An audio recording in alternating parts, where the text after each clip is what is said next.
Even after what happened yesterday, he was saying, I'm convinced that the snow slope is the best approach to the mountain.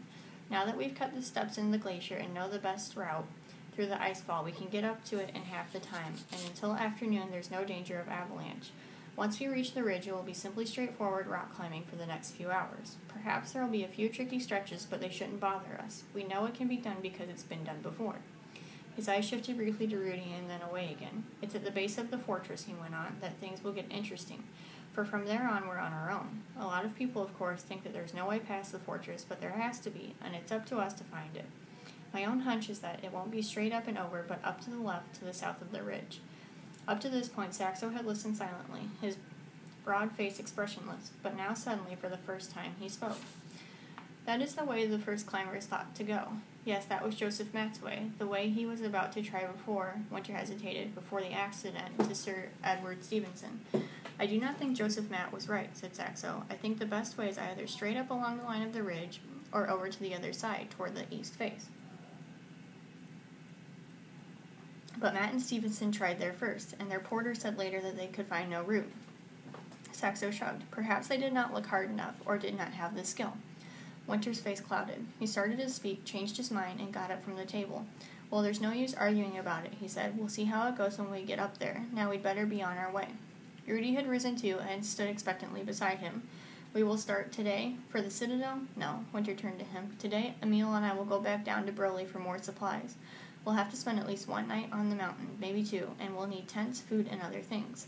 Tonight we'll stay in Burley and come up again tomorrow morning. Then the next day, if the weather's good, we'll make our start. Emil and I, he had said. Rudy looked at him questioningly. And I, sir? I will go down with you too?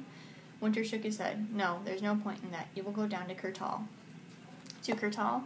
Yes, there's not enough food here for even one person, and you can bring up some of your own. And also, there's a thing that's been on my mind ever since you came up here. I'd like to make one last try with your uncle. With my uncle? Yes, to persuade him to come to join us. But if he allowed you to come, he can no longer be so strongly against it. Tell him that we've found a way, or at least a beginning. That now, at last, is the chance, the big chance, that I ask him to come with us.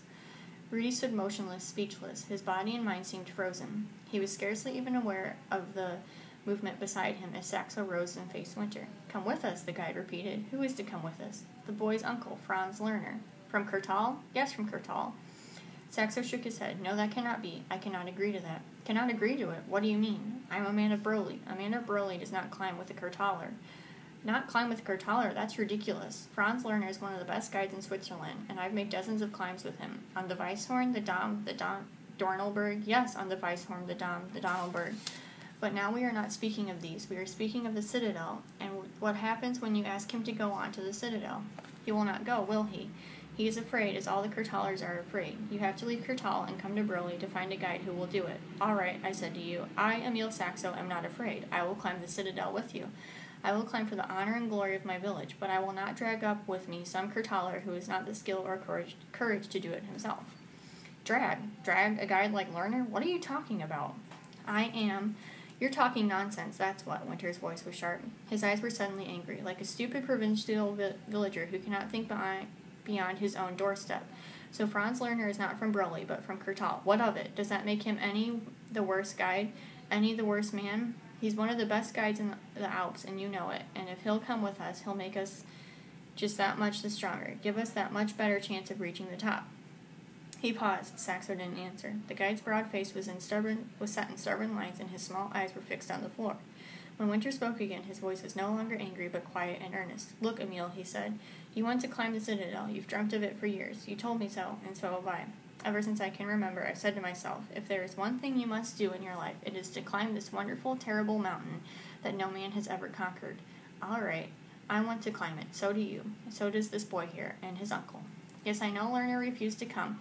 He's superstitious, full of old taboos and traditions, but in his heart he wants to, and now I think he'll come. You're a big man, Saxo, big in body. Be big in mind, too. Forget your prejudices, and if Lerner will come, accept him. Let's go after this mountain in the strongest way, the wisest way, not as an Englishman and a Swiss, not as a man from Burley and a man from Kurtal, simply as human beings working together. The Citadel is too great for anything else, too important.